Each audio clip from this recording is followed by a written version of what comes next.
All right, so here I am, take two.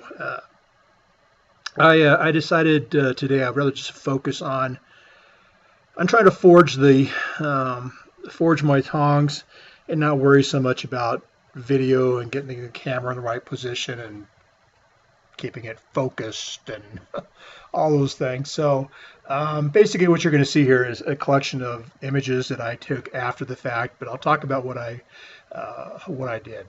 So first thing that happened is I got some good advice overnight, and went it from using the video yesterday was 3/8 rebar.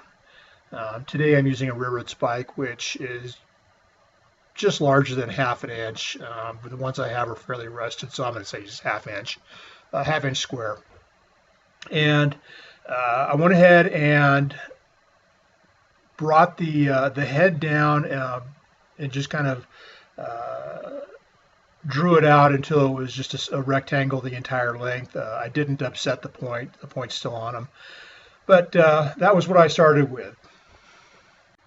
And these are the two blanks that I ended up with when I was all done.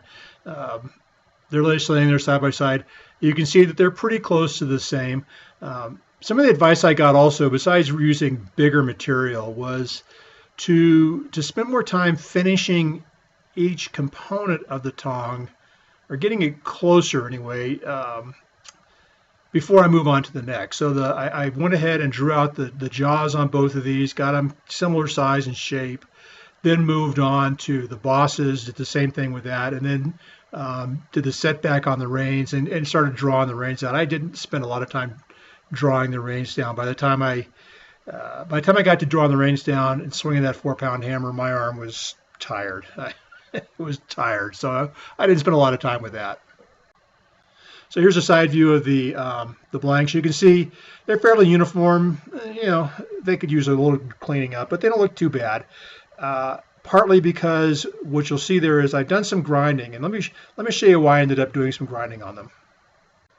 Okay, let's start with this piece. You'll notice that there is a nice square edge in here now. Well, when I first started off, before I ground it out, it was really kind of shaped like this with the, we see the red line is. I had this gentle slope, probably because where I hit it on my anvil, I had a, it's a curved corner. It's got a radius on it. It's not a real sharp corner.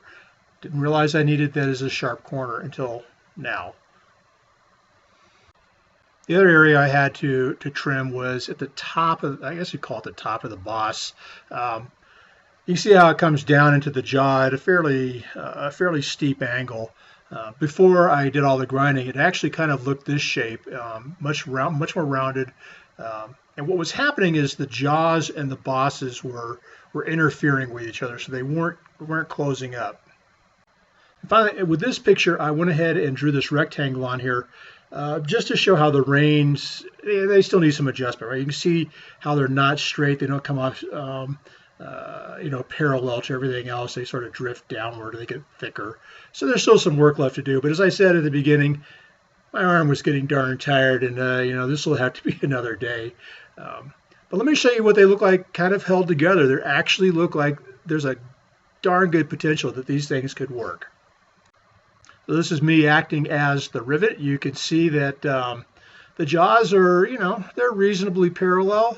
The reins coming off have good separation. They would be on top of each other and not interfering with each other. So I'm pretty happy about that. Here's another view from the top, or looking through the joint itself. The bosses, you can see the boss comes together. The jaws are pretty much right on top of each other. The reins, the reins have got some issues. But that's minor. They can be bent. They can be straightened. And once I get them drawn out, I think the reins will be fine. And I just threw this last picture in here to keep me humble. What can I say? This is what they look like. So, but we're getting there. We're learning. We're getting there, and I am loving it. It has just been a blast to do this. So, hopefully you'll get some inspiration for this and want to try it yourself. Anyway, that's it. That's take two. Take three, we may actually get these things riveted together and see how they work. So, thanks for watching, and stay tuned.